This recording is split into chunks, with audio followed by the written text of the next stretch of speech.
Okay. Yeah, put 312. Did you say my number?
WIFTBPM.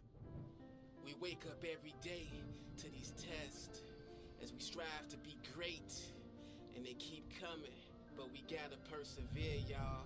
Yeah, thin line, mastermind, mind of the master. Which one of you out? Thin line, mind of a god, mind of a captain. Which one of you out? Thin line, mastermind, mind of the master. Which one of you out? Thin line, mind of a god, mind of a captain.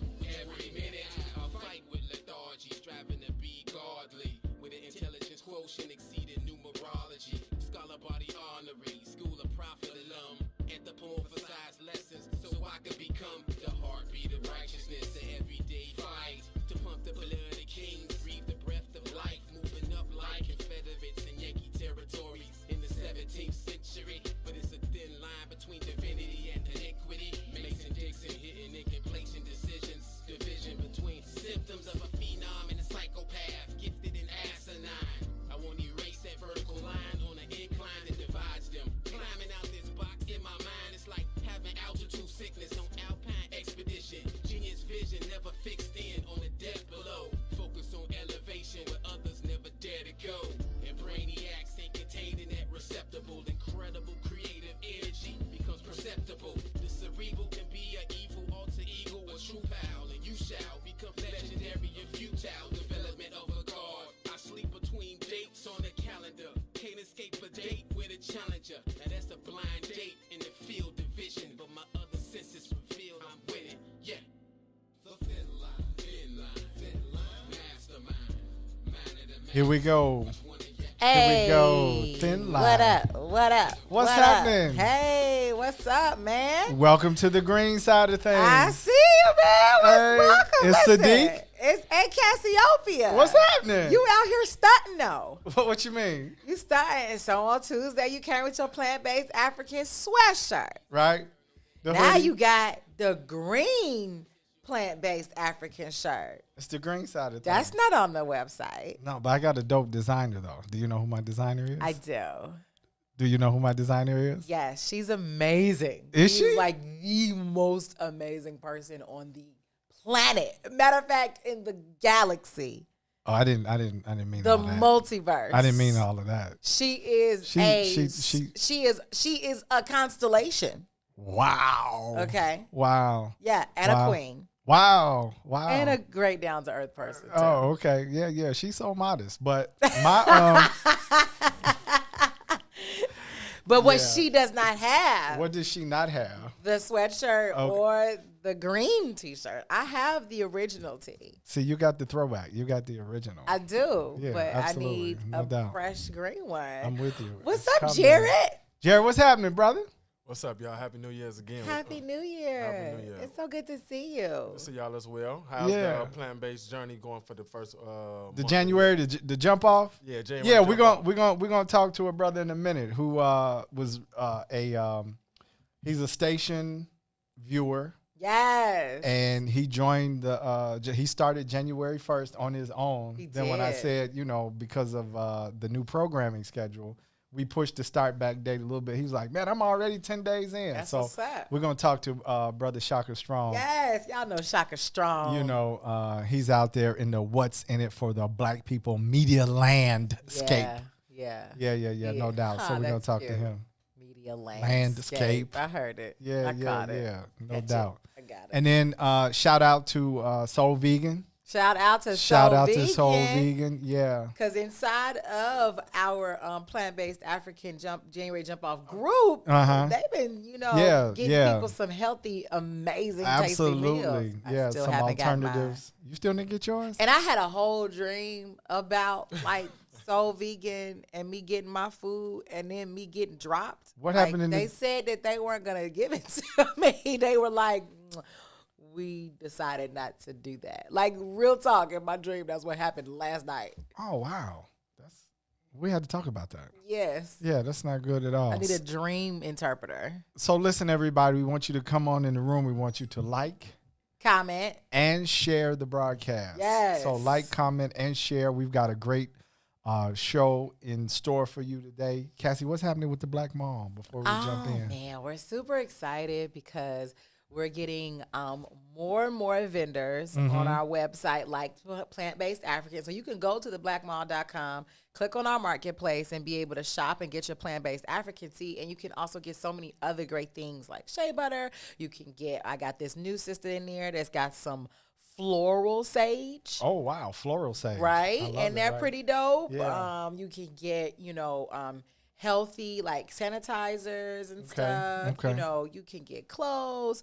You can shop black, and we're doing these weekly vendor webinars so that black creators who are interested in to selling their products on our website, on our marketplace, can learn more, get the information, and get started. So we had a really great. You were inside the meeting yesterday. Yes, yeah, it was awesome. Yeah, we give out tips on. We're going to be giving out tips and stuff how to make sure that you get your shop out there and really succeed. So. Yeah, and it was pretty awesome. I wasn't able to stay the whole time, but the service that you offer to your vendors, the people who signed up, like you guys do an amazing job. Thank you. So I just wanted to say that. So I appreciate it. yeah. The Black Mall itself. Yeah, and I'm loving those are Dots creations, Yes. right? You can actually get these on the shop as well from the Absolutely. Crafty The Chick. crafty chick. Yes. Yeah, yes. I love it. Very fashion forward. There are no lenses.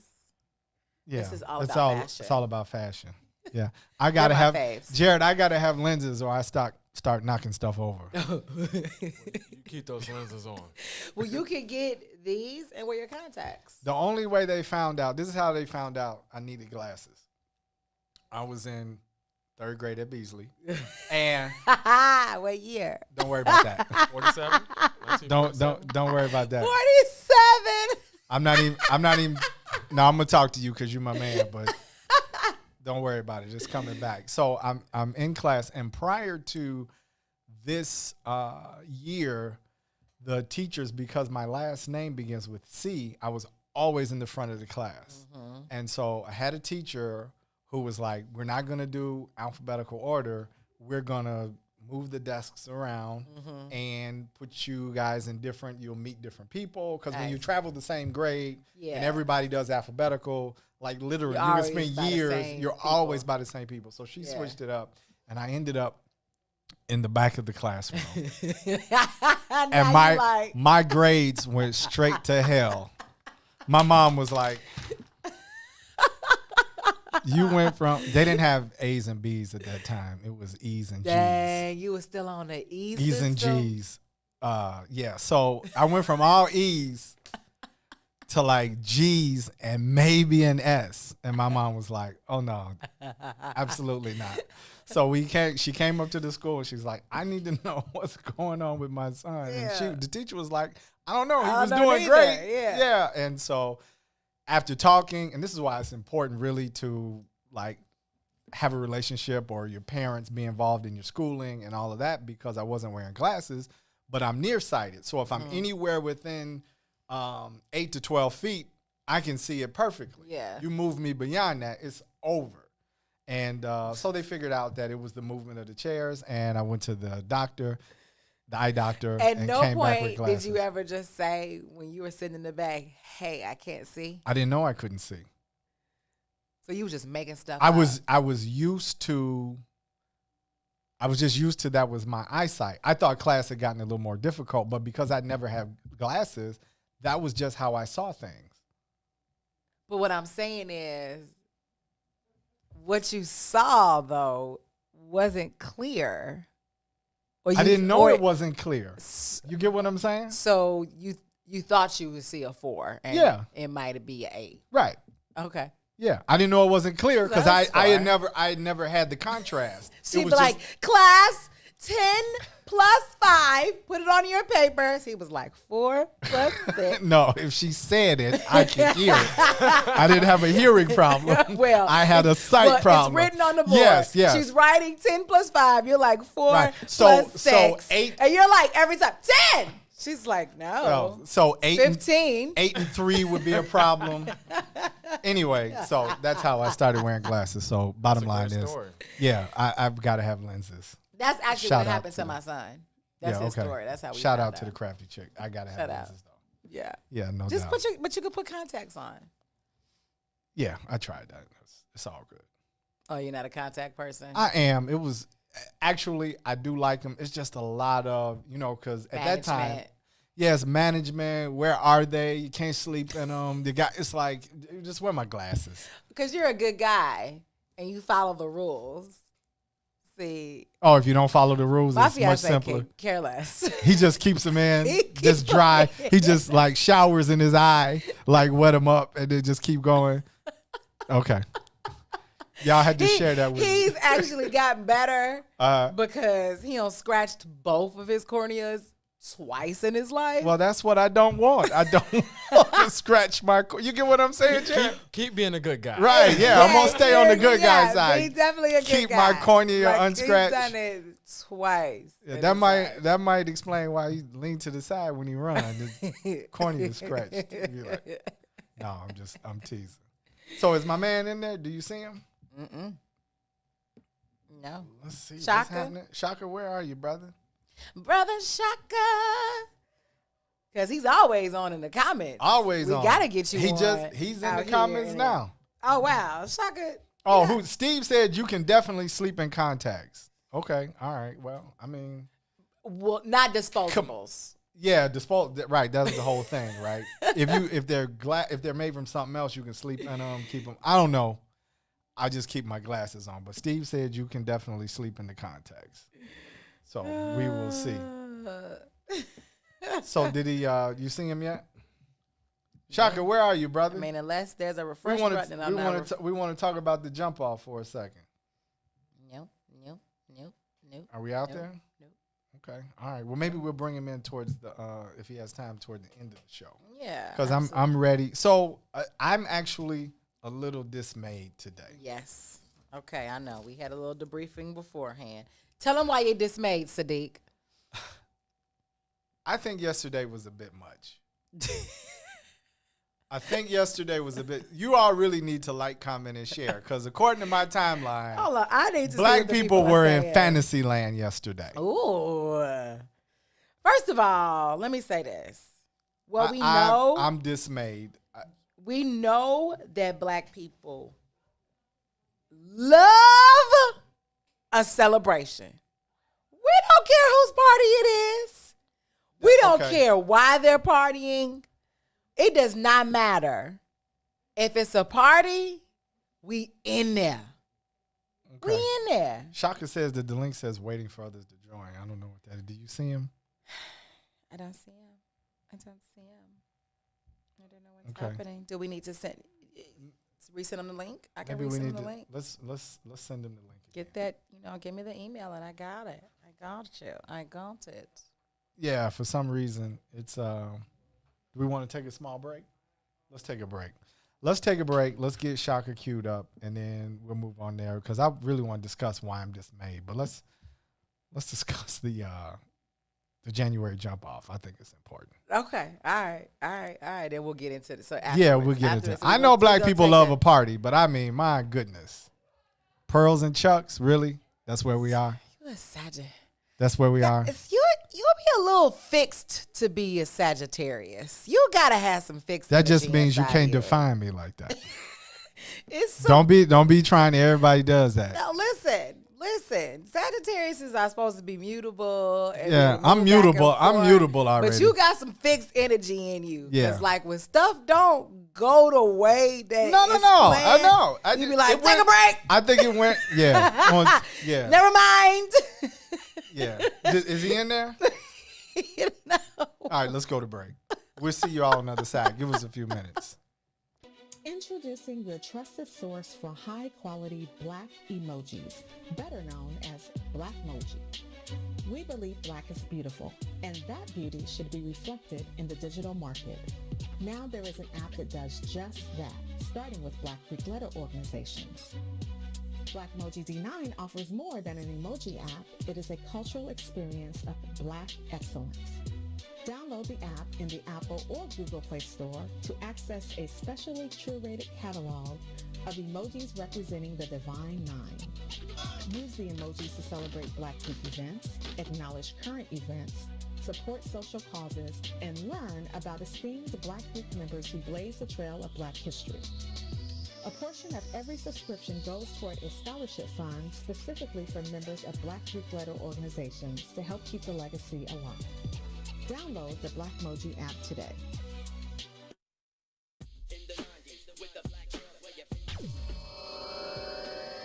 Sandy, welcome to the Book of Dawn, and thanks for agreeing to come and sit with us. We do this thing on Wednesday called Who's That Girl, because it matters to me that the city and the people all over the world that tune in know who's that girl in Chicago. And you truly exemplify that girl.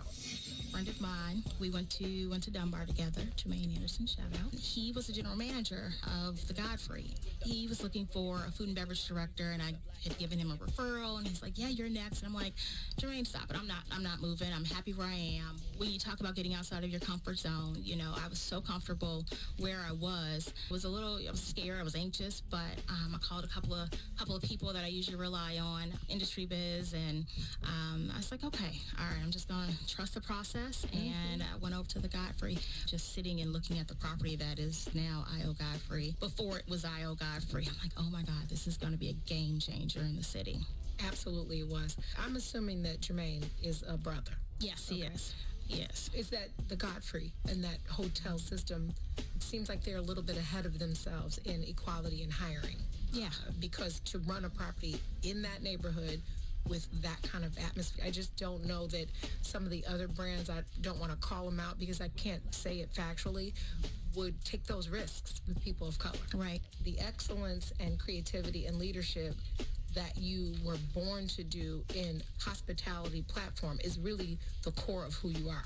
That being said, I would like to go to what you do for the community, because you are a fierce advocate for teachers and schools and education and the growth of it. And because of that, you started your own foundation. Let's talk about Shy Gives Back a little bit. Can you tell us how that happened and about your incredible partners? So Shy Gives Back, that's my baby. Myself, Corey, Marshall, and John Bodie are the 3 co-founders of Shy Gives Back. It's a social impact organization that focuses a lot on people suffering from homelessness. We focus on teachers and education, teachers as well as kids on the educational sector. Shy Gives Back was born 2 years ago, and it started from a toy drive where we were 3 people that just wanted to have a fun toy drive. John Bodie knew Corey Marshall. They went to school together. Corey was moving back from D.C. to Chicago and wanted to start this toy drive in Chicago. And John came to me and he's like, hey, I have a friend that wants to do a toy drive. Would Godfrey be interested? And I was like, yeah, Godfrey would be interested as well as I would be interested. I have friends that love to give back, and let's do it. So we did it. It was an incredible, successful event. It really was. We had entertainment, and if you know myself and John, like, we are into events, so it's more about the experience. You know, we want people to come and we want people to have a good time. You know, what are they leaving with? It's not, oh, I just went to this event, but I went to this event that's an incredible organization. The Book of Dawn, Monday through Friday, 9 a.m. to 11 a.m. on What's In It for the Black People Media. WIFTBPM.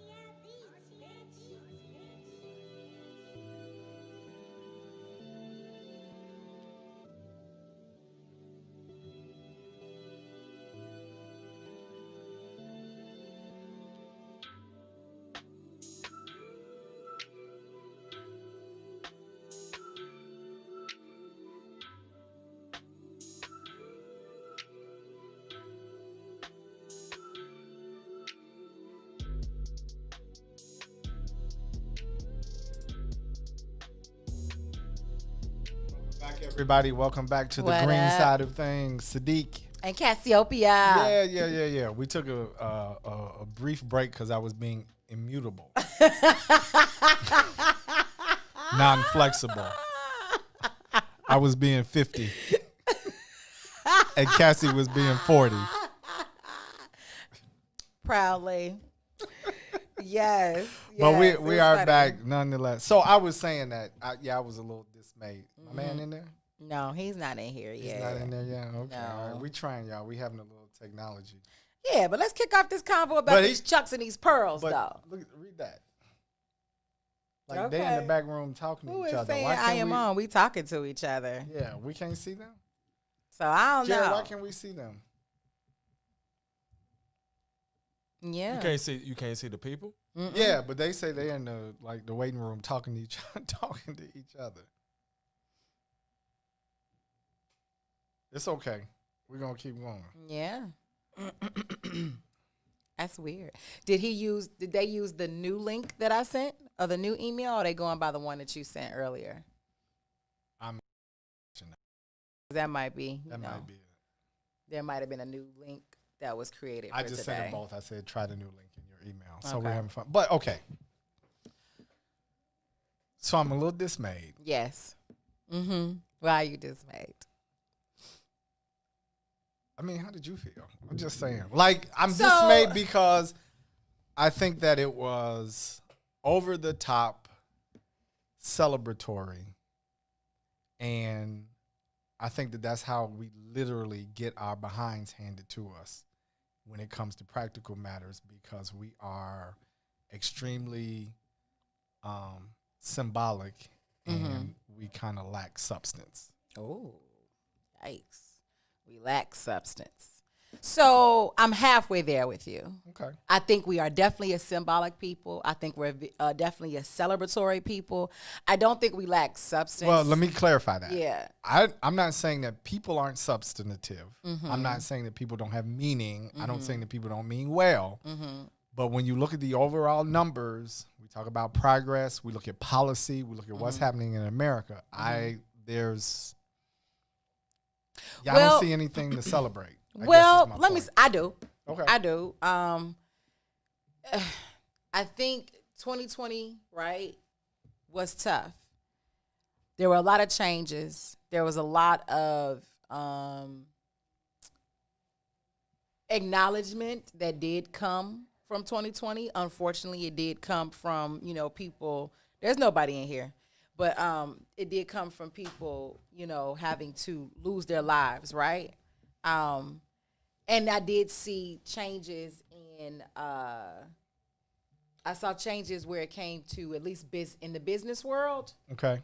It's money that's coming to Black-owned businesses through loans, through grants, through mentorships, through opportunities that I ain't never seen before. Okay. In all my years of business. Okay. Right? So I don't want to discount that thing. Is it a huge tick on the meter of progress? Whatever that particular goal is, I don't know what the collective goal is for all of Black people. So who knows? Sure, that's not going to move the meter very greatly, but it is a movement because I am also a person that is into Kuji Chagalia, right? Self-determination.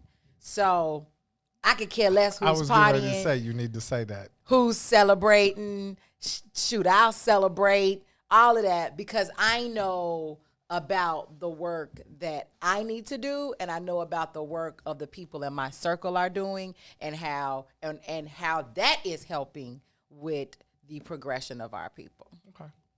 So that's where I'm at, I'm like Issa Rae. I'm rooting for everybody Black. Whatever, as long as it's a positive thing, go ahead, do your thing, sis.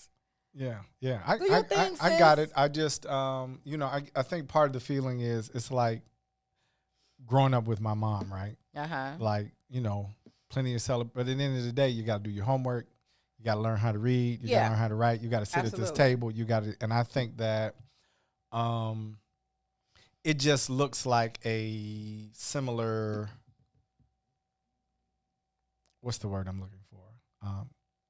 I think I've seen this before. Okay.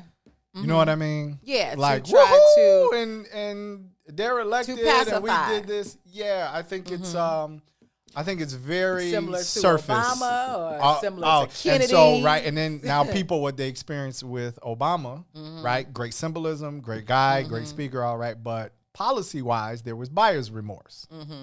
Right? Matter of fact, I saw somebody on Facebook put if Obama had the same tenacity for Black people that Trump did for his causes, that we would have come out on top in those 8 years.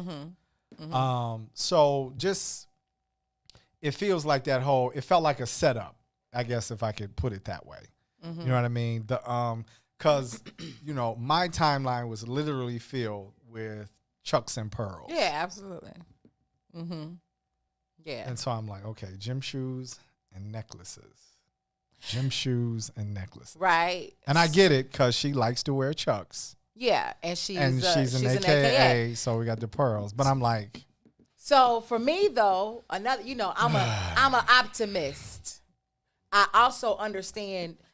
I work in Black economics, period. So I know the realism. That's why we do this work. But I'm also I'm an optimist as well. So for me, it's like, okay, what do we need to take from it? Screw what they might be trying to do.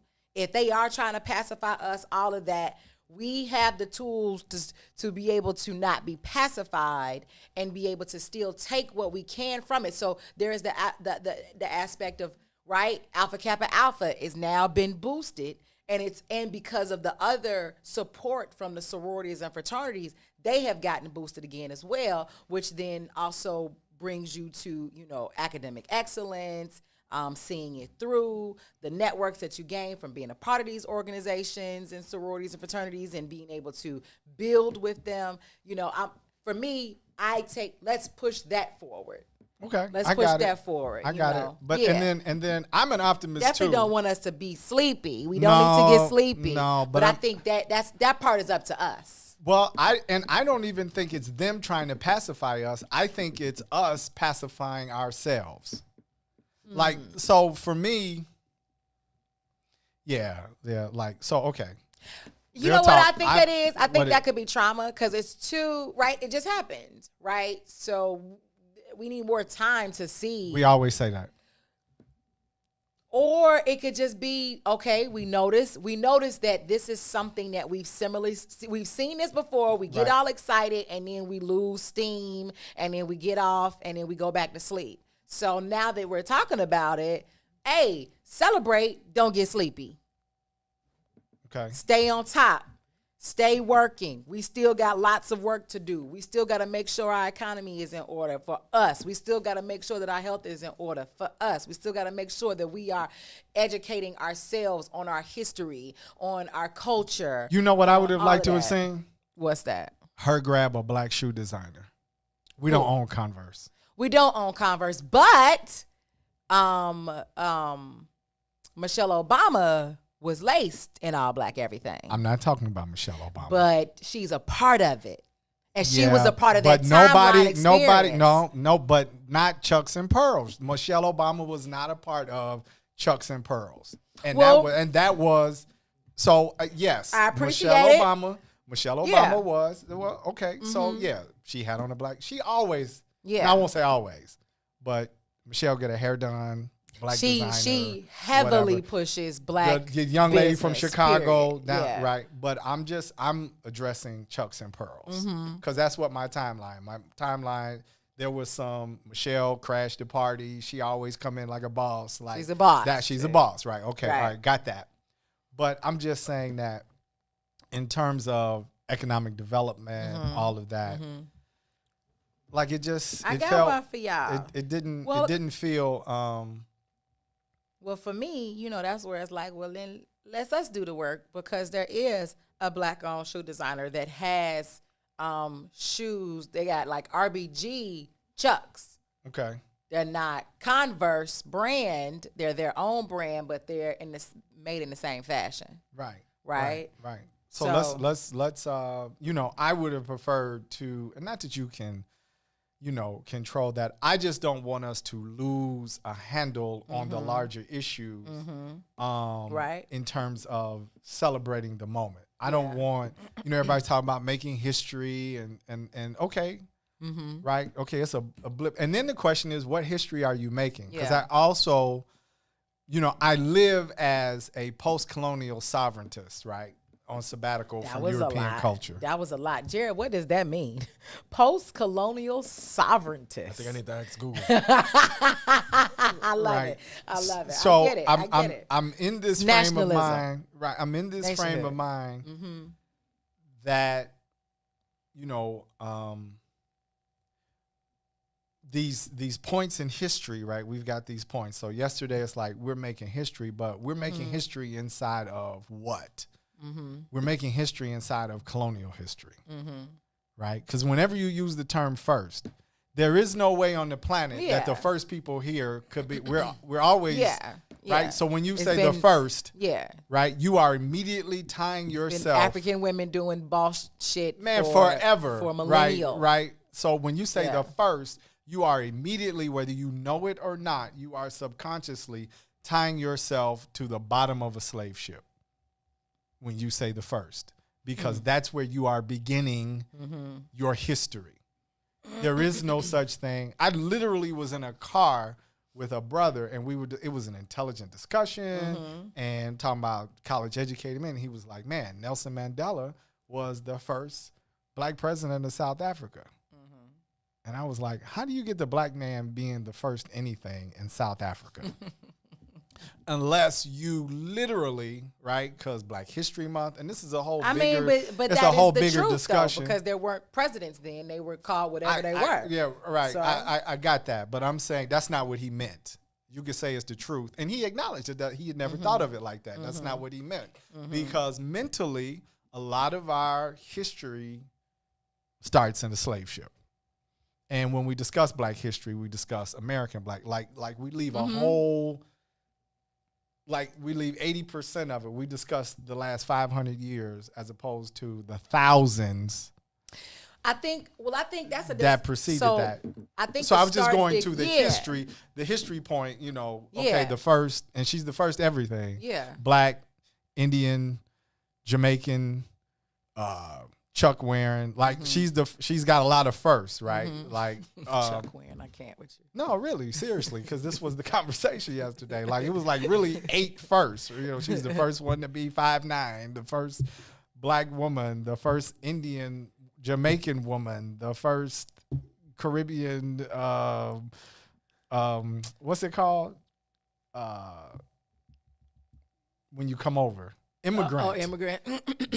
And Asian. She's the first Asian. But you know, it was just Vice a lot president. of. So inside of all these things, I just found myself incredibly stoic about the whole piece, because I'm like, when do we take the next leap forward? And I get you. There are incremental things happening. So I'm not throwing the baby out with the bathwater. Right. And so I'm just saying, gee, it's been 550, it's been 600 years. And we're still talking about the first. Well, but the thing is, though, it's only been 150 outside of enslavement. So absolutely, it's a lot of first, because you got to think. But in my book, it's not a first. So, but I think we have to listen to me. I'm saying that because when Americans don't the continent of Africa, Nigerians are going to talk about Nigeria. Cameroonians are going to speak about Cameroon. Ghanaians are going to speak about Ghana. Okay. Ghana is the best. So they're not talking. So if there is something that happens within their culture that might be on the brink of something, they're speaking from it from a cultural lens. That's right? it. I don't buy into this So culture. right, because it's a transplant culture, right? That ain't what you identify with At all. But it is a reality for the 13 million black people that reside here, that haven't, for whatever reason, connected with some space outside of the space in which they live. And in my journey, right, I've learned to accept that and understand that that's okay too. Just like at some point, Ghanaians were Kemetic people. At some point, they said, we leaving this motherfucker. We gonna head west. Right. They don't identify as Kemetics anymore or Egyptian. They identify as Ghanaians, period. That's it. That's where my history starts now, although their lineage starts from a different place too, just as much as some ours of them does do, too. Because I've talked to them on the ground. Awesome. I'm just saying not, that's not a blanket not statement, all, but some of them do. And it's not the majority. Okay. I mean, I Right? go with that. The same way it looks, right? Some of us Right. identify with an African historical lens. Got it. And lineage, and like, I'm not gonna start my cultural lens 600 years ago. I'm gonna start it 20,000 years ago, right? Some of us don't connect with that, so they're gonna say, "Yep, this is where it starts." I mean, this is how you get, And I was not happy with the whole ADOS thing in the beginning, because I come from, African nationalist thought, but I'm also, what I'm learning so much more is that, right, even amongst us, even, both of us studying African history and culture, you identify even more specifically with a Hebrew African cultural lens, right? And a space that you want to be in and navigate to and bring your family to. Whereas for me, when I look up at least my lineage, it goes back to Guinea-Bissau, right? Mm-hmm. So, and I identify with a lot of different things. I love Africa, period. But that's I a lot love of all things. That's I a love lot of black different people things stuff. too. Yeah, for sure. Because And it's all over the place. Yeah. You know what I mean? Because of the African diaspora. Yeah. Right? Yeah. So that's even in that reality, or the Hebraic tribe reality, it extends across the globe. It's not linked to this is true, but everybody is not identifying with the religion that comes from it, Right. or the the village that you connect with to Oh it. yeah, you absolutely. know. Well, not a So- religion, so so- have to okay, say that. so the it's community- strictly a tribe. Okay, so the tribe, connecting to that particular tribe. I got it. right? So we got a lot of subcultures, and I am learning to love all of them. Well, so yeah, I'm with that. and really know that everybody has a different level of consciousness, consciousness with the connection, consciousness and choosing not to connect, whatever that is. I got it. So I was just saying. That's why I said get it. I was dismayed. I know you I didn't dismayed. say everybody should No. be dismayed. I just said no. I was dismayed. Yeah, so I'm talking about right. So we both giving our perspectives Yeah, on it. So yeah. this is why for me the Chucks and Pearls don't bother me, Well, and it doesn't also mean that people are going to sleep. It for me it just is different people celebrate the way that they want to celebrate. And shit, after 2020 for some I ain't have an issue with 2020 in its entirety. I don't think it needs to go to trash or none of that. But yeah, I didn't either. right, but for some people this is what they just need something to keep moving forward. Got it. And I think it helps. But I'm with you. Don't go to sleep, and that's why we here. Yeah, let's not go. Anybody Keep your in there? ass awake. You see anybody? No, I'm sorry. We still haven't they can hear us and we can see them, but we're having a don't go anywhere, guys. Don't go anywhere. Yeah. Because we want to get to it. Because my man Nate definitely wanted to share some things today. So yeah, I didn't want everything to be lost on symbolism. Mm-hmm. And really get to some substance, right? Because I'm not even big on the whole political process thing, right? Because I think it's a whole control unit designed to give certain outcomes for the people who came up with the system. Yeah, for sure. So I'm not even big on. That's the basis of politics. Period. Yeah, so I mean, when we're let's leverage this and leverage that, I'm like, yeah, I don't know about all that. But let's not become head over heels, no pun intended. Face. With the you was happy about that Chucks one. and Pearls. Was I happy about that one? Don't do me like that. You was happy about that one. Don't do me like that, Cassie. Don't do me like that. Yeah. Boom. So, and then the next question, or what I in my mind was, did we win anything yesterday? Right? Did we win anything? Did we win anything? Yeah. Shaka and Nate said they having a good conversation inside their video chat. They're not coming in here, but they're in the. They still haven't. Did they answer the question that they left the? Yes, they used the new link. They used the new link. Well, then I don't know. It might be something with the switcher over here. Maybe it needs to be refreshed or something like that. I don't know because they're definitely not showing up. But guess what? I'm gonna send it again, guys. If you can hear us, try the new link in your email. I'm gonna send it again to both of them, the same message.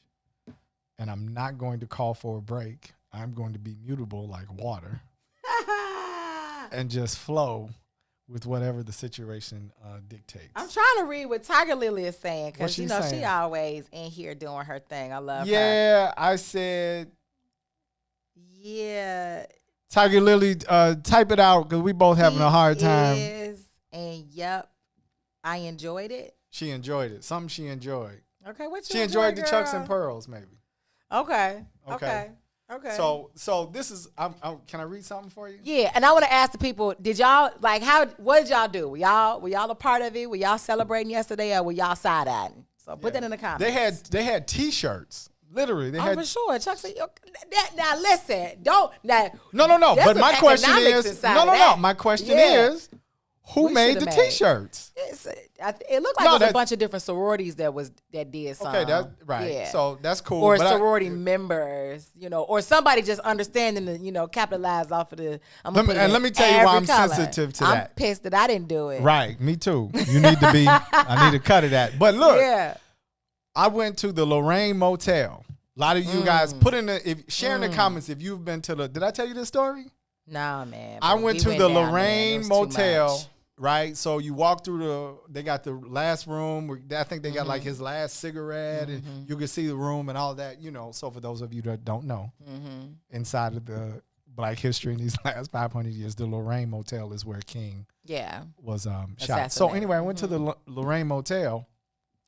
At the end of the tour, they have a museum.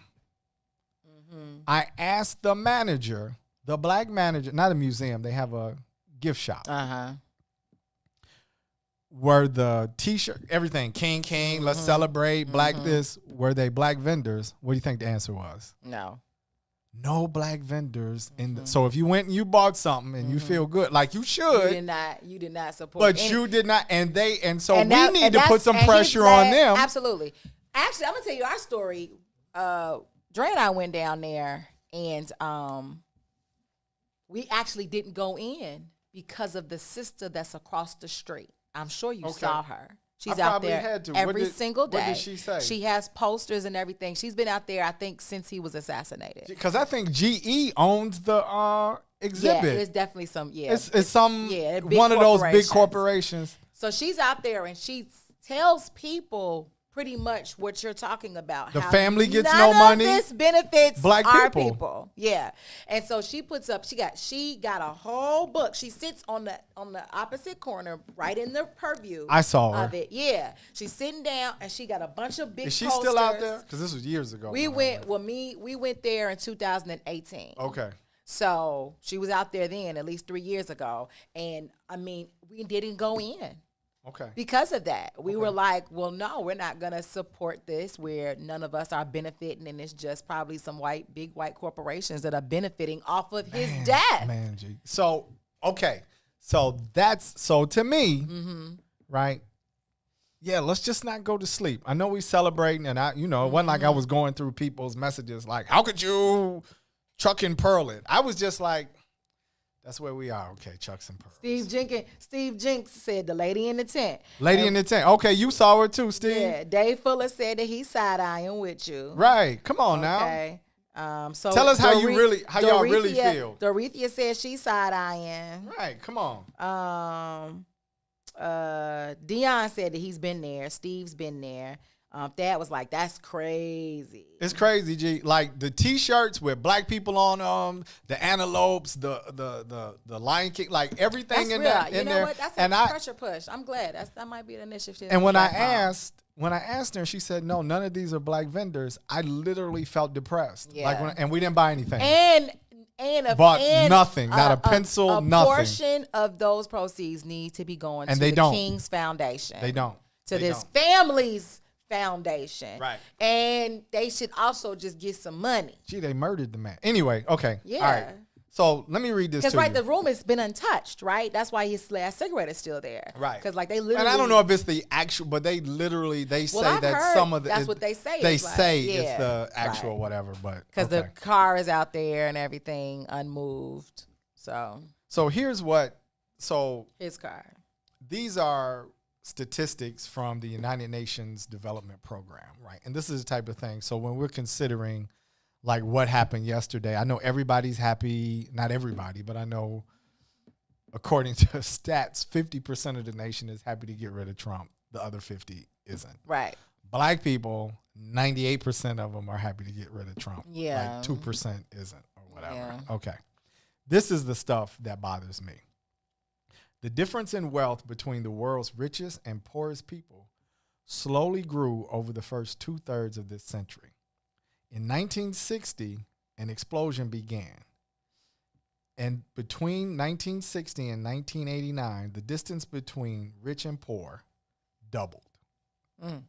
By 2003, the richest 20% of the world's population controlled over 87% of the world's wealth, whereas the poorest fifth of the world only had access to 1.4% of the world's wealth. Yeah. By 2015, 7 years after the Great Recession and 1 year before the election of President Donald Trump, less than 1% of the world's population controlled 50% of the world's wealth. The top 20% of the population controlled 95% of the wealth, leaving the bottom 80 percentile to divide just 5% amongst themselves. In the United States, the ratio of wealth owned by the top 20% compared to the bottom 20% currently exceeds a ratio of 280 to 1. Damn. That's in the United States specifically. That What is year? that's today. Mm. That is significantly a greater level of wealth and income inequality than we saw even before the stock market crash of 1929. That ratio was 40 to 1. 280 to 1. 280 to 1. So my question is, while we out there chucking pearling it, Mm-hmm. the wealth to poverty ratio, or at least those controlling the wealth in America, the gap is 280 to 1. Mm-hmm. And so that's what I was reflecting on. So my question, I was asking myself, like, did we win something yesterday? And I got it. It's a celebration, a black woman, people bleed Democratic blue. I'm not really into the party thing, right? So there were several levels.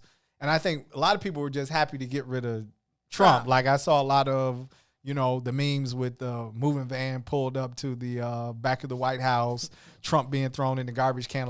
So I get all of that and the emotion behind it. But I'm like, did we win something, or is there a strategy now to get something and move forward? And I know we ask these questions all the time, but I was really in that space yesterday. Like, did we win something yesterday beyond the symbolism of Kamala Harris, pearls for AKA Converse, because she likes Converse. Or she wear them. Yeah, and shout out to the young African American young lady who spoke so eloquently. But then again, on the other side of that, Amanda. it's like, we get speeches all the time. Right. Like rhetoric, clothing, and great images. And then when it comes down to policy, progress, and moving forward, it's like inch by inch. It's almost like the Three Stooges. Slowly I turn, inch by inch. You know what? Yeah. So that may be a real old reference. Yeah, I think at any point, right, we always win the opportunity for us to do what we need to do. Right, and right. to take, this is, so right, do the celebration. All right.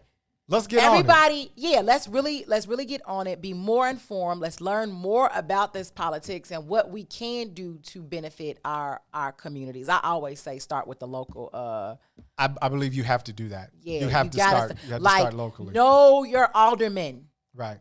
If you don't know nobody else, know your aldermen. They're the most accessible, I think, out of all of the politicians that represent your area, right? Because they have a smaller area that they deal with, and they got some for real office hours. Right. Get to know them, and if you can't get to them directly, don't just be like, I can't find them, just forget it. No. Connect with somebody who does. Maybe it's your block club party association. Maybe it's your block club association. Maybe it's your neighborhood association. Maybe it's the person that is the manager over at the Walmart in your area. They connected with the alderman. Right. Maybe it's a pastor or a church. Somebody can connect with them. Do the work and get connected. Find out what jobs they got. Find out what opportunities they got. Find out what resources they have. Go volunteer and become their friend. Can you say work again? Do the work. Yes, getting what we want. I was actually in a Lyft today, and it was with a brother that just said something so simple to me. He was just like, Your ride is almost over?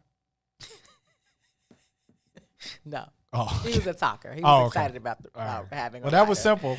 Yes. Okay. What he was saying was, he said, you know what? For some reason, black people, in America think that somebody owes us something. Yeah, really. Nobody owes you nothing. He was just like, I get it. It'd be nice to get the 40 acres and a mule. He was like, but that's like somebody punching you in the stomach and you waiting for them to apologize. You can't live your life waiting for that. You got to keep moving forward. If they give it to you, cool. But are you gonna just sit there your whole life distraught, I agree. waiting for them I to agree. apologize because they 100%. punched you? Right. I agree 100%. So look, this is what we're gonna do.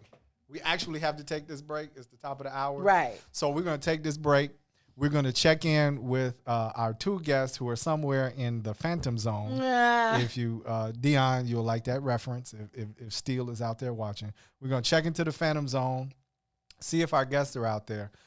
We're going to call the Lorraine Hotel right now, and we're gonna get the Black Mall down there. We're gonna get the T-shirts in there because their number. We're gonna Google the number. We call them? We are gonna call. You want to call them on the show when we come back? Yes. Okay. So look, And I'm you gonna all find do us black on Chucks for you. do us a favor.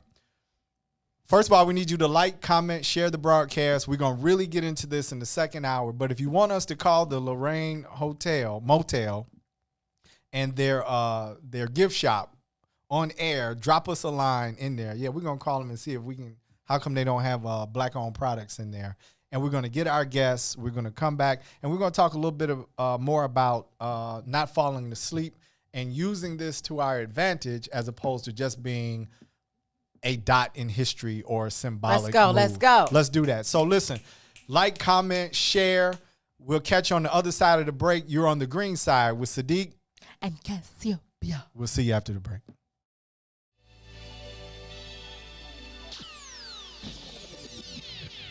Christian Critic Relationship Hour with Gina B. Why you are not married. Number one, you ain't all that. I know that's hard for y'all to swallow. I don't look as good as my 22-year-old self. People need to realize that. You just ain't all that. And I get it. I got this master's degree. I went to this school, that school. I worked hard for this job, for this house. And then she over there got that man. And you don't have one. Men are very simple creatures. So, ladies, for you very accomplished ladies, I got some advice for them. What's that? I always say it like this. You can write this one down. Be a kitten, not a cat. What does that mean, Chris? What does that mean? You ever played with a kitten? It's real friendly. It almost acts like a puppy. And you want to play with it. You want to look at the little kitty. It just makes you feel good. Now, have you ever seen an adult cat? When it feels like it, it might rub against your leg and move away. But is that men like kittens? Kittens will play with anybody. A cat is particular. Listen, what did we learn? Men are very simple creatures. Right. You can fool us. We want you to laugh at our dumb jokes. So all you super smart women out there, you good-looking women, you see a guy you like, you guys do make it out on a date. He actually pays for the date. When you're actually with that person, the dialogue is happening, the dinner is happening. You say, okay, this might work, this might work. It would help if you act a little blind. Oh my God, Becky. I mean, you're going to hear me say that a lot. Be nice to So him. you You hear the worst joke ever. But if you sort of like them, laugh at it. There you go. Hey, it's a lot of married women out there. If we got any married women chiming in. Look, maybe if y'all I'm are a telling a little lie, funnier. That one's a fake laugh. let me know. Right. What you're saying is that we should cater to the male ego, and that's what's ultimately going to get us married. I'm first saying recognize that I think some of us, more women than men, look in the mirror. You ever seen a little lion look in the mirror and see somebody real big? They see somebody a little more fine than what they are. And I'm not calling anybody ugly, so I'm not here to bash anybody. Let's look at Middle America, okay? Middle America is not attractive. They're not? Middle America is largely married. Okay, I think we're on the same page there. People sort of, we get stuck to reality shows sometime and think we're supposed to have, I got a degree in a house, so I'm supposed to have Idris Elba or his twin. Well, I mean, if you notice, okay, so you remember your friends from high school, right? And you remember how they had all of these qualifications for, if she's going to lock me down, she got to be this, that. She's got to have an ass like bam. That's all we really looked at. Stop right there. You had me at. That's really, what are men? Simple creatures. We want to be fed. We want you to laugh at us, give us some, and that's it. To get us. WIFTBPM. We wake up every day to these tests as we strive to be great, and they keep coming, but we gotta persevere, y'all. Yeah, thin line, mastermind, mind of the master. Which one of you after? Thin line, mind of a god, mind of a captive. Which one of you after? Thin line, mastermind, mind of the master. Which one of you after? Thin line, mind of a god, mind of a captive. Every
trying to kill my will to fight, feel my will tonight. Write blank spaces as sheets of and right. To be the light and produce what you assume happens. If the spirit transitions through oxygen gases, as the vessel in a skeletal and muscular package that I travel through and live in. I'm never trapped in, I'm never inactive. I'm back in the creator's realm with the most high creator at the helm. The thin line, mastermind, mind of the master. Which one of you after? Thin line, mind of a god, mind of a captive. Which one of you after? Thin line, mastermind, mind of the master. Which one of you after? Thin line, mind of a god, mind of a captive. Which one of you after? Thin line, sincerely, man. Just strive to be great, man. Never give up on your dreams, man. Your aptitude, man. Express it, the world needs it. Fight, we more than just laborers, man. Yo, we gods and goddesses. Ilya Reeve once again, BUC represent talk. Yeah.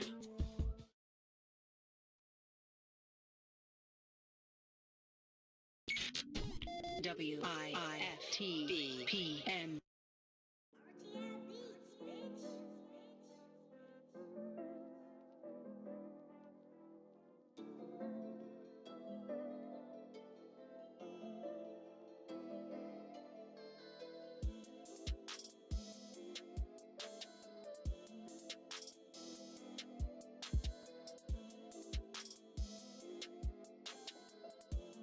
Yeah. Welcome back to the green side of things with Sadeek. And Cassiopeia. Hold on. We're all being Okay. inside of protocols and safe and everything. Yeah. And so we I'm just sorry. want you I all to gotta know. do all my little. We paying. Oh, she doing everything with the screen. It's okay. It's all right. it got. I know. I need What you I need need? a dry wipe now. Cause you done wet the thing up. Yeah. Try Okay. that. I'll get a new one. We just added to the technical difficulties. It's the green side of things with the black up. It's cool. We just need a second. But yeah. There we Thank you. All right.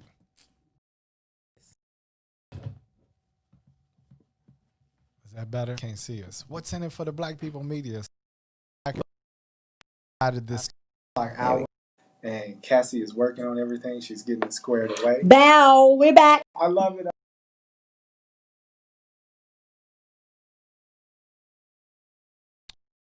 We were just talking about the events of yesterday. Yeah.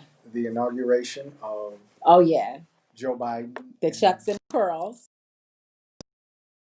And really just this, we went from the celebratory nature of it to really understanding that there's some work we have to do. There's a wealth gap. There are all kinds of gaps. Yeah.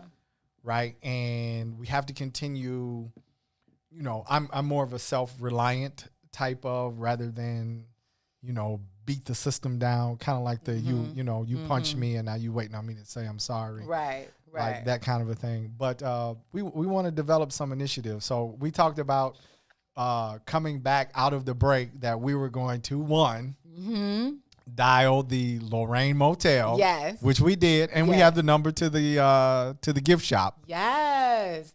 People should call. And we're gonna call live on air. Yes. At some point, we're gonna do a letter to Kamala, asking her to wear what. So there is a company, a black-owned footwear company.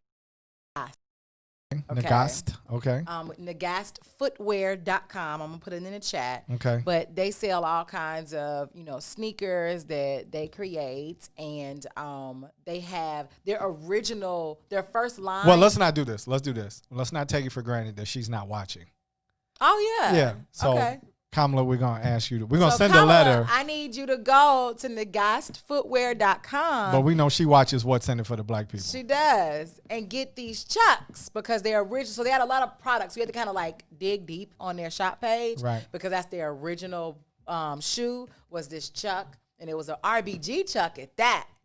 That's what she needs. That's what she needs. And I need everybody else to be getting these chucks too, and I'm gonna get myself a pair. And they got like even some like Air Force One verse like types, and they got a bunch of different styles. I think it's really dope. Great. We're High gonna tops, call them and all get of some that. advertising dollars Yeah, too. so we can be. So when we wear our chucks and our pearls, we are now holistic with it. Well, I won't necessarily be wearing the pearls, but I'm with you on the black Why on not? chucks. What's your problem with pearls? Nothing. I said I won't be wearing them. Why I don't didn't say you I had wanna a wear 'em? problem with them. I'm just. Why don't you want to wear 'em? I'm not a pearl guy. It may be some other. It's just not me. Okay. And then we're gonna develop a tee Yes. that says "Do the work." Do the work. Do the work. Do So we're the gonna. work. That's gonna be a Black Mall plant-based Yes, African it is. collaboration. We're gonna do that. Do the work, and then we're it's gonna. be- ask, let's get a little. oh, I think and a a little what's in tiny it for the part that black says, people? Don't sleep. Because we're gonna share with everybody. Yes. Do the work. Absolutely. Don't go to sleep. We're gonna work it out. Don't sleep. Do the work. Yeah. So drop the the work. idea. So And that do the work I said earlier was the first thing to do to get involved in policy and actually getting change that's going to affect you. right. Is start with your alderman. Yeah. So we're gonna work. So we're not gonna chuck it. We're gonna do the work. Yeah. All right. How we doing with the? Did you like that? You shaking your head. Are we got Nate up by voice? We got him up. Are we ready? Let's bring my man in. Is Nate in? Good afternoon, good people. Hey, what's up, Nate? What's happening? What's happening? How are you doing? I know we took a little bit to get to this point. Yeah.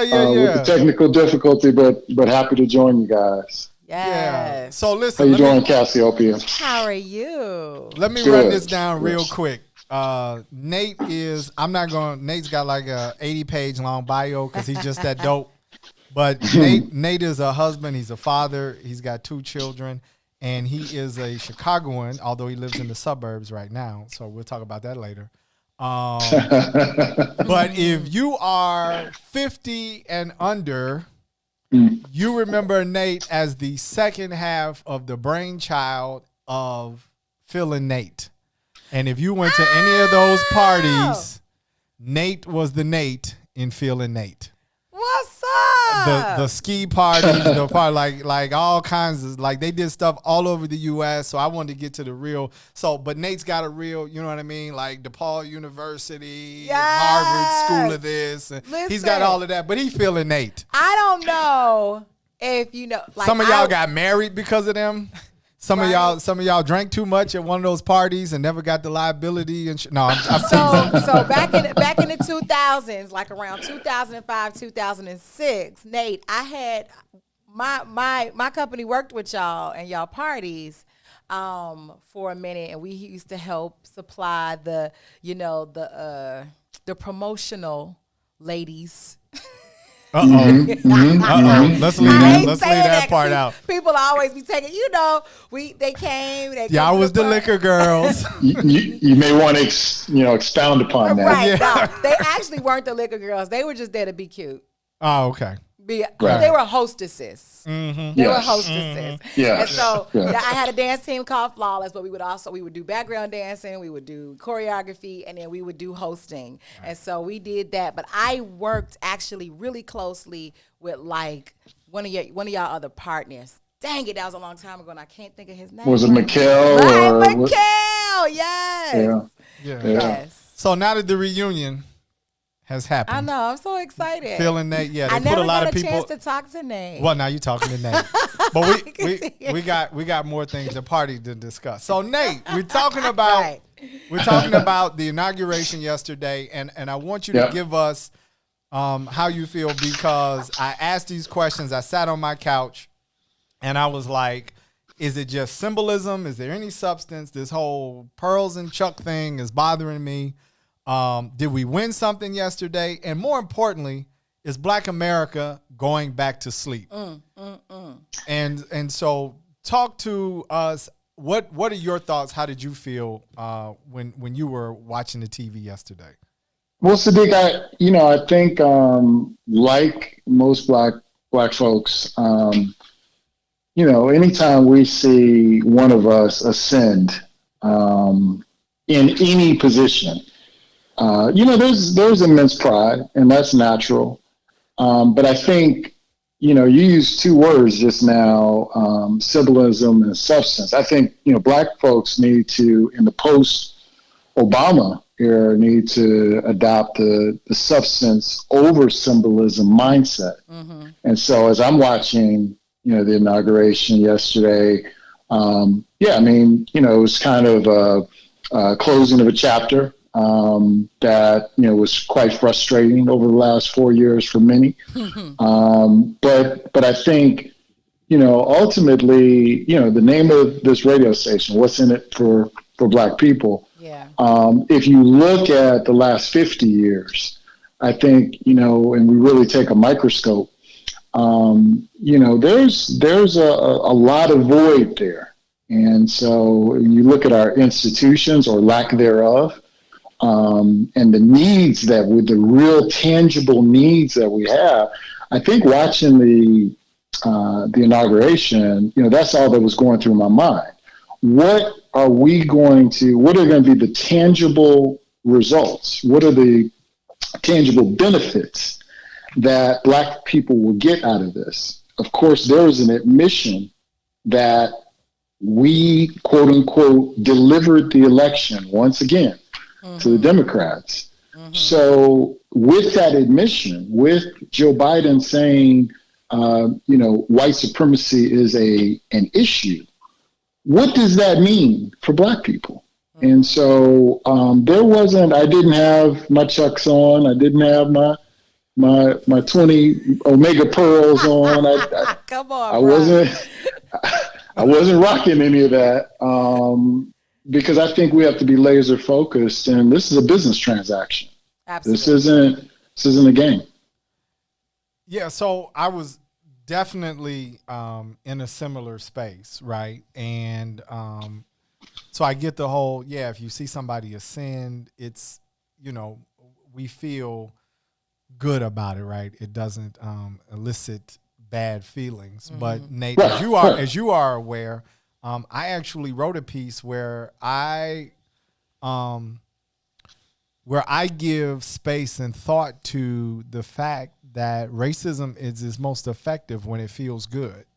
Mm-hmm. Sure. And sure. I think that most people limit racism feelings to bad feelings, like I called you a name, I prevented your access to something. And I think what has kept us in a cycle in America is not the negative emotions of racism, but rather the euphoric feelings that come from colonial behavior.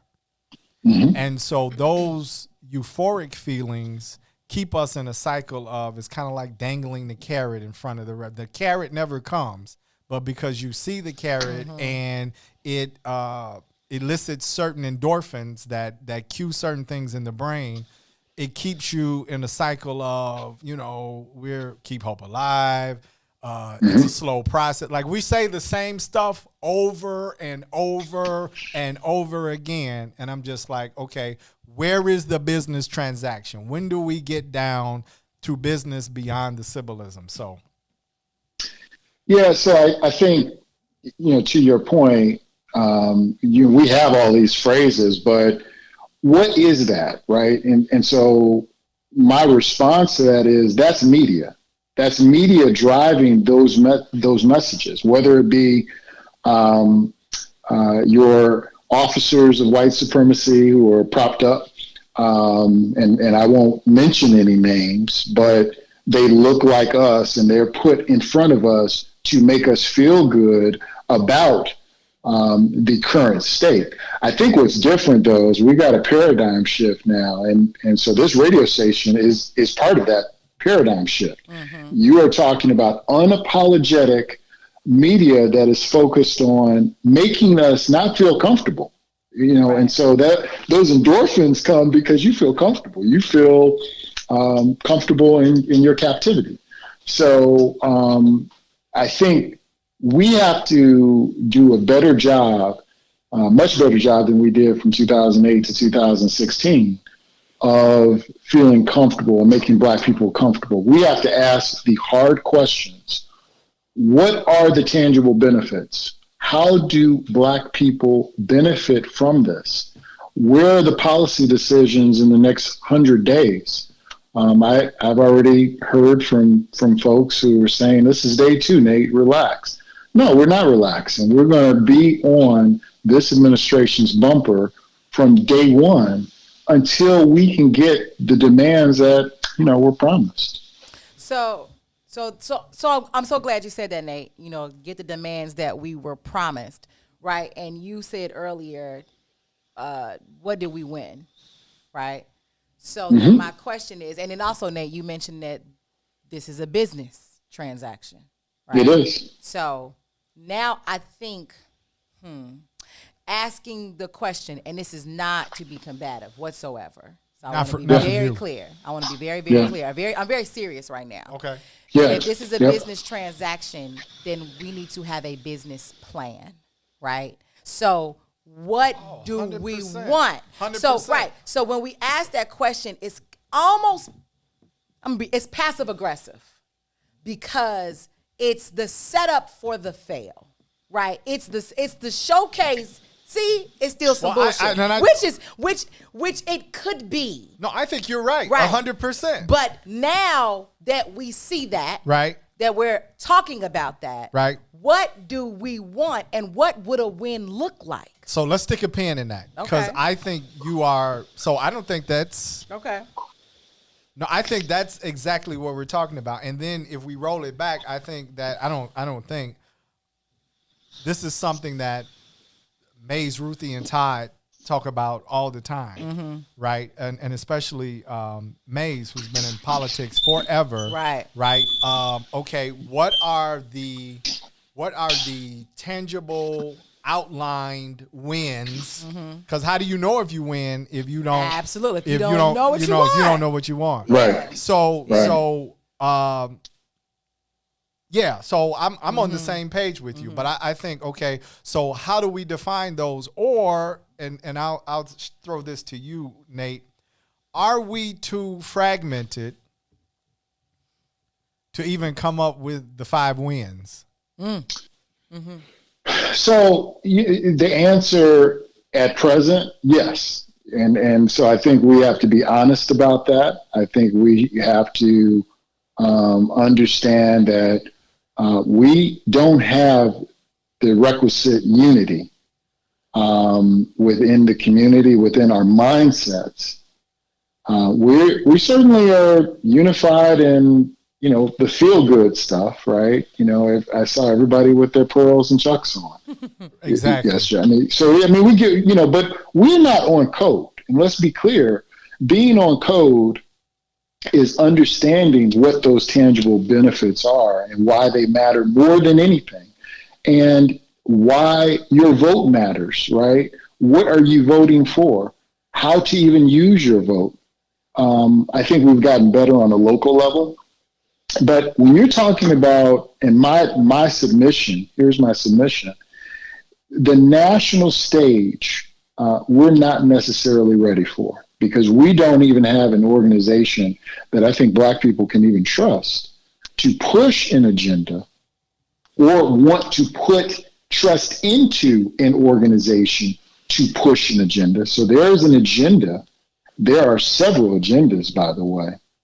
But you have this tug of war at a national level. If you saw what happened even with the good brother Ice Cube leading into the election, he assembled, now it wasn't just Ice Cube, that was the narrative, right, that was put out there, but he assembled with academics, he assembled with lawyers who understand constitutional law, who understand how to build platforms, civil rights attorneys who can do that.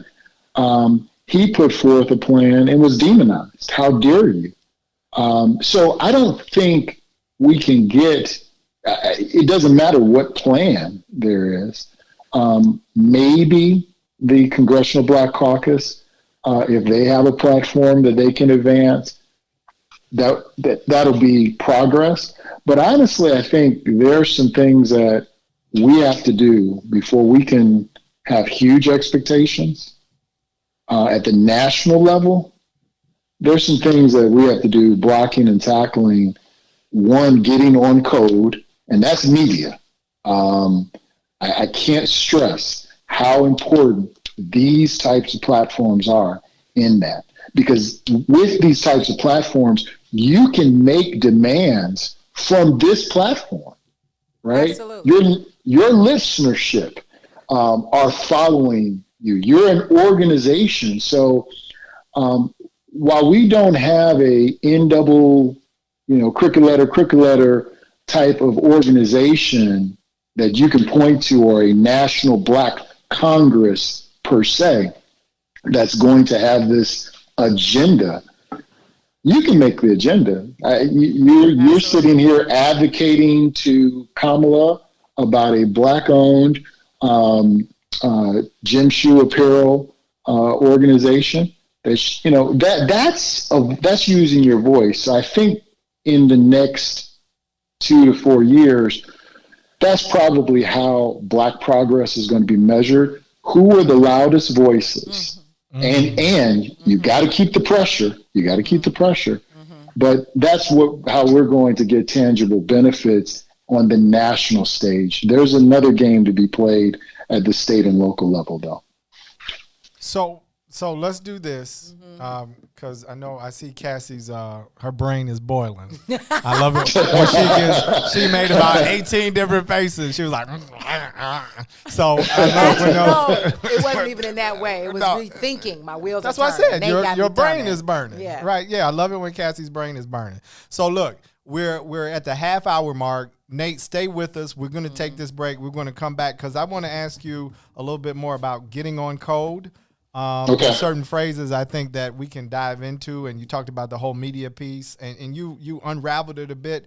I want to go into that a little more, and then we're all going to call the Lorraine Motel and their gift shop when we come back. So look, we're going to take a break. We're going to use our voice. Stay with us. Like, share, and comment. Let us know what you're thinking out there. You're on the green side of things with Sadeek. Cassiopeia. And we'll see you on the other side. Hey Chicago, it's Dawn Millhouse from the Book of Dawn. There's a lot of fake news about the COVID vaccine, just false information. So our station has joined the Protect Chicago team to help share the truth about the vaccine and dispel the rumors. I hear all the time, I've already had COVID. I don't need the vaccine. You're wrong. Get the facts by visiting the What's in It for the Black People Media page on Facebook and www.chicago.gov/COVIDVax. That's COVIDVAX. We're in this together, Chicago. You're listening to I Said What I Said with Toussaint Warner and Herb Howard. Well, what was the power of the Bible? Most motherfuckers couldn't read. So the Bible legitimately changed the world because motherfuckers began to learn to read. And once I can learn to read, wait a minute, I can question some of this bullshit you talking What school you go to though? It don't matter. A mind is a terrible thing to waste. Well, no, I went to Dunbar. Yes! That sounds Dunbar.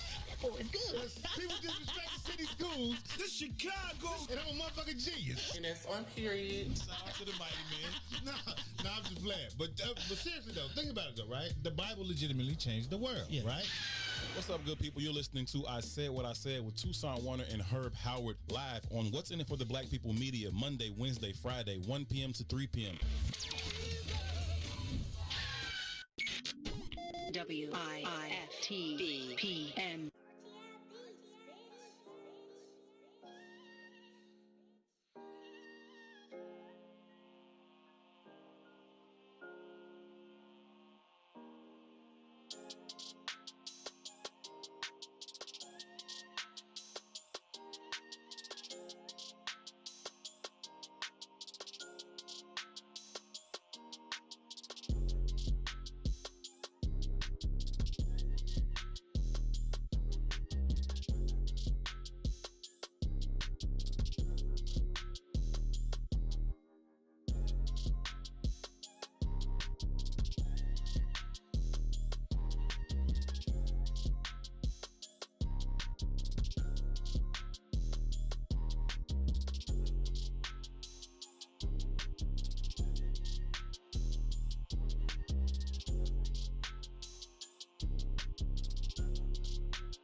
Welcome back to the green side of things with Sadeek. And Cassiopeia. Yeah. And we've got our brother Nate Lagarde on the line. Nate, you still there? I'm here. Good people. My man. So before we went to break, we were talking about this whole getting on code and using our voices via media. Yeah. And so I think that's key. But Cassie wanted to come back to the point where we were talking about our agendas and demands. Yeah, our agendas and demands. And you were saying we should start local because we don't have a top national structure. I don't want to put words in your mouth, but I'm just kind of going through my notes here until we kind of, I guess, crescendo to a point where we have some type of national agenda to be pushed, because we got a lot of individual groups and organizations with agendas. So I think that's where Cassie wanted to. Yeah. So, right. I think we put a lot of pressure on ourselves as people over here in America to be some mega unified, focused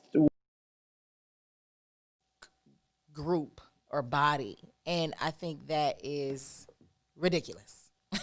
We are a people that come from being broken down and losing all of our cultures and identities and connections back to the continent and where exactly we came from and what tribe we came from and what leadership, right? So we're trying to put all that back together. But within that and throughout this time in these 600 years, there has been a natural manifestation of subcultures of our people that have come to be and are very stable subcultures. You are part of an amazing tribe of a Hebrew Israelite community, right? Absolutely. Then you have the Nation of Islam, strong community. You have our churches that are very strong communities, whether we agree with it or not. They're very strong communities.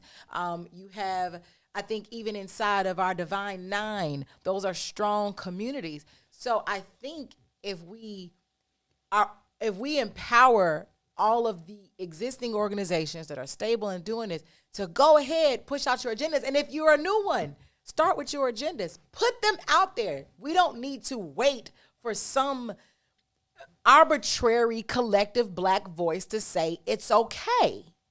We don't need to get this arbitrary permission. Okay. Just push the agenda. And guess what? If what you're pushing that comes out of your organization makes sense to the rest of us, we're all going to get behind it naturally. But if we keep trying to wait for this huge collection of all 13 million black people in America, then it will never happen. Nate, how do you feel about that?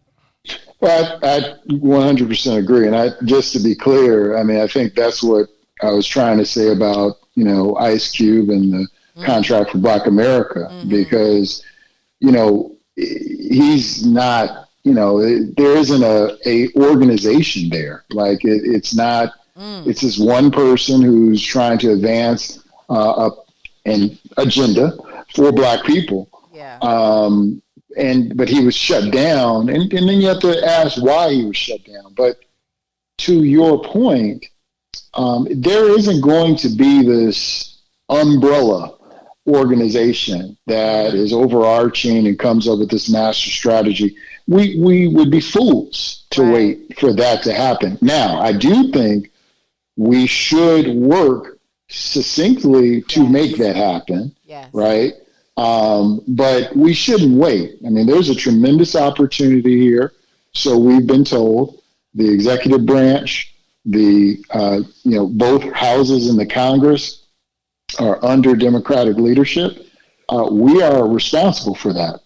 Yeah. We're responsible for, obviously removing the Trump administration. We're responsible for, the miracle of getting a 50-50 tie in the Senate with Kamala being the tiebreaker. So, there are some, you don't wait, to your point. You don't wait. Right. Let's push and push it all. But I think ideally we also at the same time are striving to get this organization, and that's what I mean kind of being on code, get this umbrella organization in development now. Just like this radio platform. Mays. I've watched Mays, my former classmate, over the years, and his frustrations with other media-owned entities, and having a platform where he can actually use his voice. Well, he's doing something even more powerful. He's not only now unrestricted in his voice, but he can now help to unleash other voices. Yes, absolutely. So that's one of those legs in our society, along with, security, banking, us owning our own food supply chain. Yeah. Those are things we control. And that's where we have to kind of get on code. But this is a great start. Yeah. Yeah. Yeah, absolutely. I love that. I'm a still with no infringement, get on code. I love it, and I think that the media definitely plays a huge part. I think media, like when we say the media, and because we live in this tech age, but I'm talking about flyers, leaflets. If you go back to Germany, the beginning of time, they talk about word of mouth, but media, yes, the spreading of an idea. Because that's what it boils down to. Yeah. The spreading of an idea. Text blasts, emails, newspapers. That one opens awareness, and that two can cause action. Yeah. I think that's what we're speaking of, right? And the getting on code part is really just us getting on some semblance of, I'm not going to say the same page, but the same chapter, right? Go ahead. Go ahead. Yeah, I think that's powerful. And I think another thing, to your point, let me just hop on your point. If you saw what happened 2 weeks ago, we had the storming of the Capitol, right? That's flared up by what we call powerful person in the world, right? We've always said that. That's been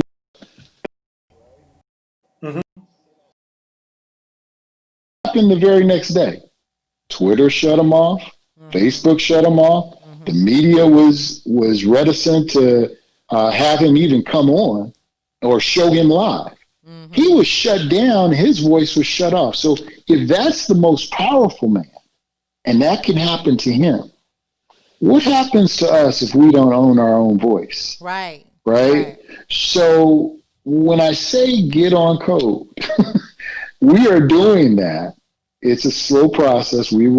This mess didn't pop up overnight, bubble up overnight. It's not going to get cured just because we have someone who looks like us in the chair of vice president now, just like it didn't, 12 years ago when Obama came in. We are, I think, in a different place mindset-wise, and we've got some people, change agents. And you two are a big part of that. I mean, just because you're trying to change and lead the narrative. Right. And you're taking that away from folks who I would, refer to as our enemy.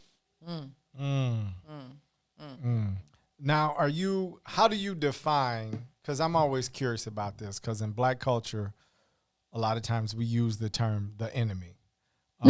If you go like, okay, it could be real simple terms like, the white man or the system or the Illuminati, right? Or, I mean, it could spin into, how do you define the enemy?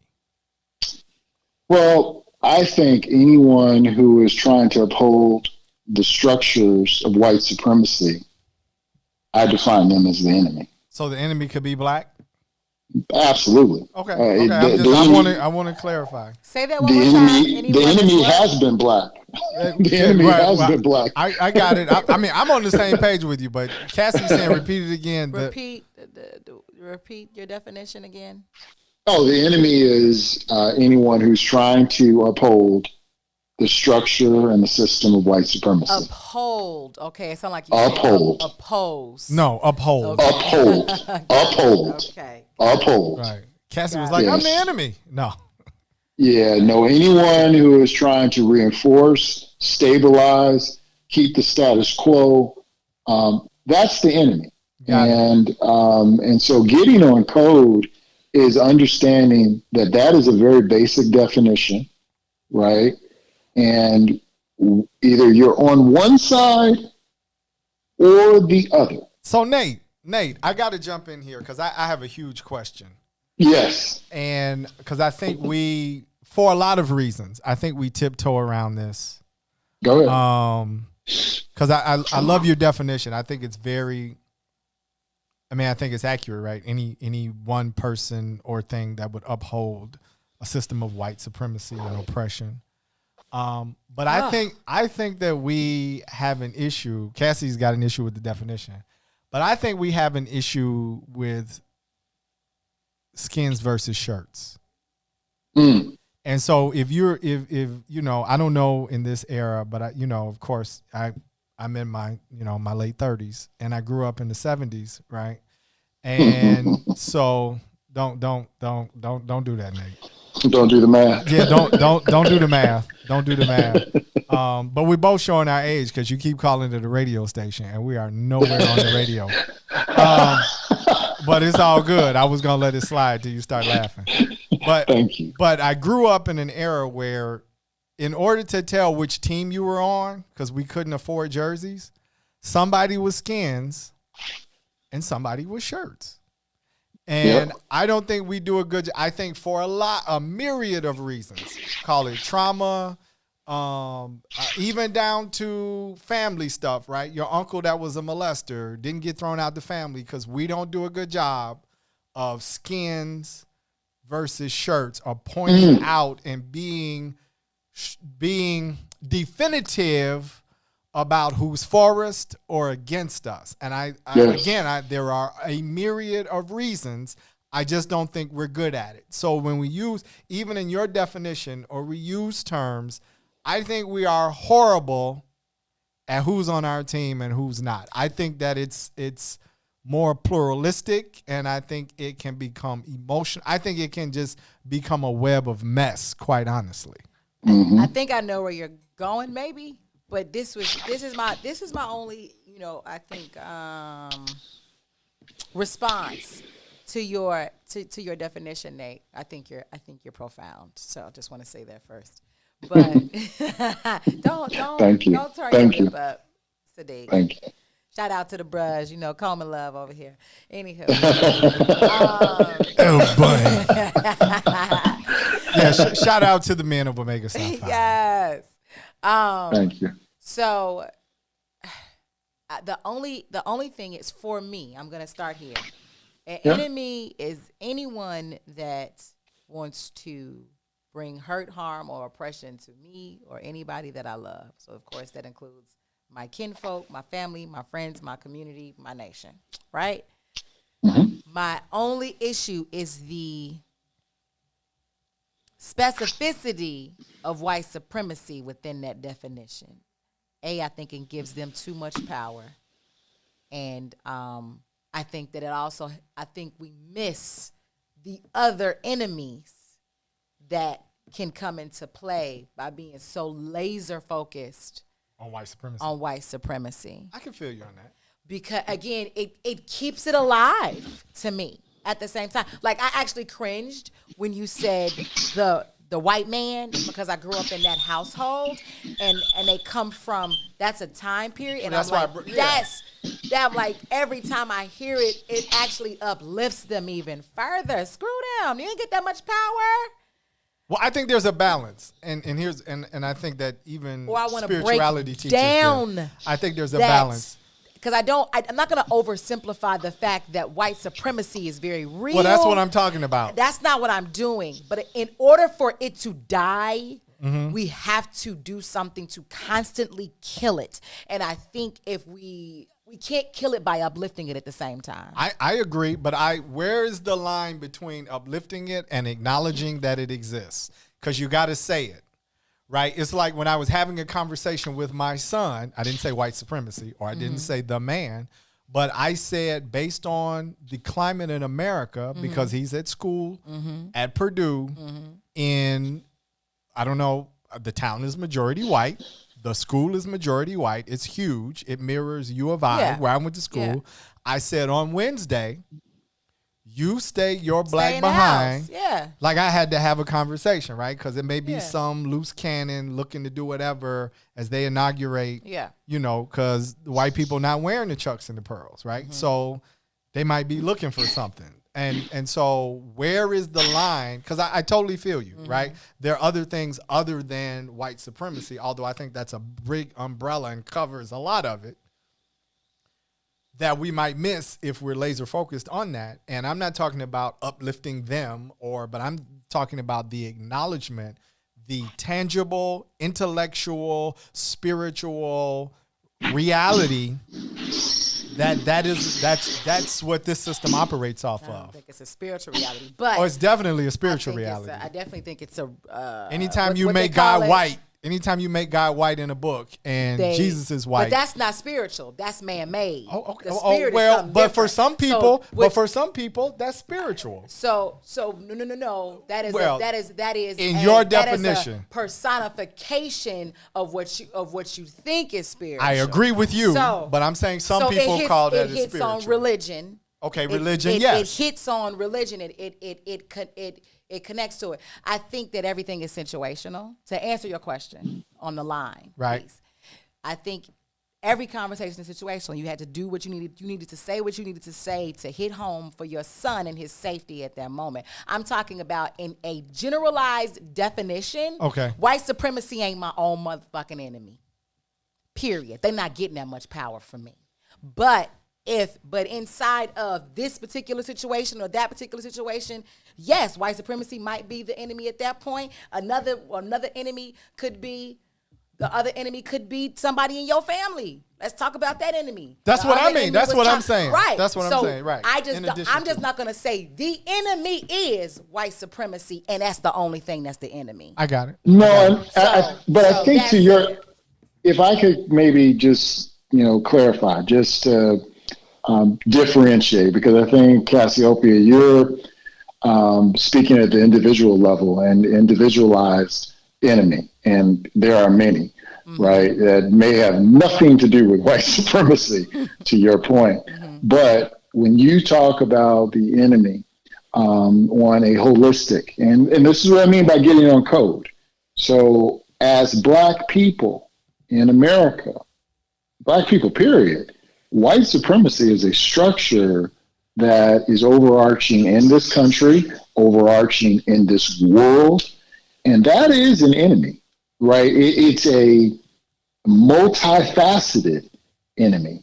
And so I think if we're trying to attack something at the macro level, you almost have to have a macro definition, whether, if I'm open to whatever nuance, you want to throw out on that. But for this argument's sake, white supremacy has been something that's been with us in this country for sure for 400 plus years.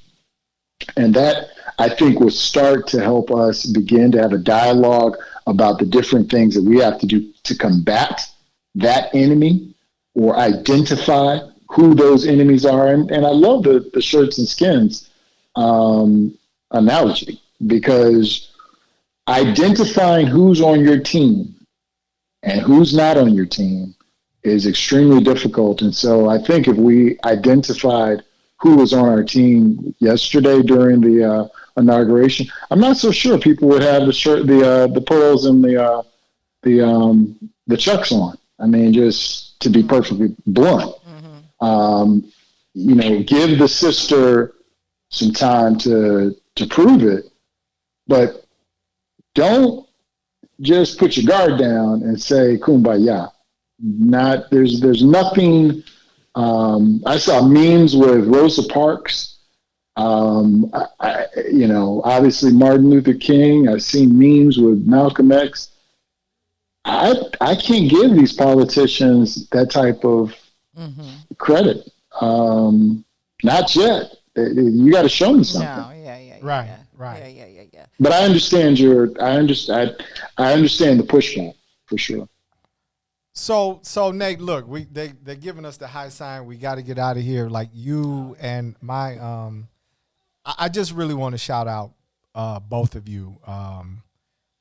You know, Cassie, my co-host, I love the way her mind works, and I look forward to every week coming in here with her and chopping these issues up, and then my man Nate. Nate, I'm not going to tell him how far we go back, and the fact that you're a little older than me. No, I'm not. No, I'm not. I know. Don't do that. Don't do that. Don't do that. But yeah, Nate and I go back a while, and you know, walk the same corridors in the grammar school, and you went to Beasley. Yes, I'm a B. I am a B. Yeah, I'm trying not to let it all out the bag, Nate. You know, because we from two generations, and so you know, I'm like, But were Cassie, y'all I at walked school these. at the same time? Yeah. Oh, okay. Same Nate's my classmate. classmate. Oh, okay. Yeah, it's my man. when I you wasn't said gonna let everything. I when was you joking. Say a little older. Oh, I he was- like I a was month or joking. something. Actually, Where everybody's I'm older probably. than Nate. Oh, I'm older than Nate. Oh, okay. Nate, you're not 50 yet, are you? Cause your Not birthday yet. late. Not yet. My birthday. Cause your birthday late. Yeah, That's right. I was driving in 8th Sadeek grade. was the old kid. Yeah. I had my driver's license before I went to high school. Now I'm teasing, but close. So anyway, listen, guys, we got to get out of here. But Nate, you agreeing on air to become a regular contributor? Oh, definitely. Oh, I'd love to. I'd love to. You guys are fun. You guys are fun.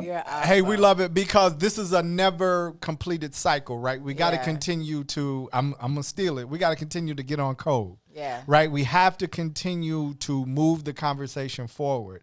And I just want to say shout out to everybody out there in What's in It for the Black People Media Land. Yes. You guys have been awesome inside of the comments today.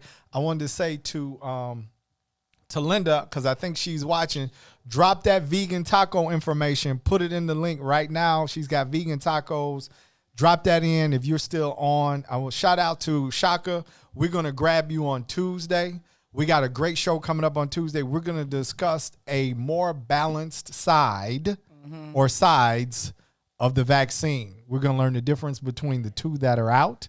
We're going to talk about why the mass public can't get them until June. Right? And the healthcare workers and professionals that are on the front line are getting them.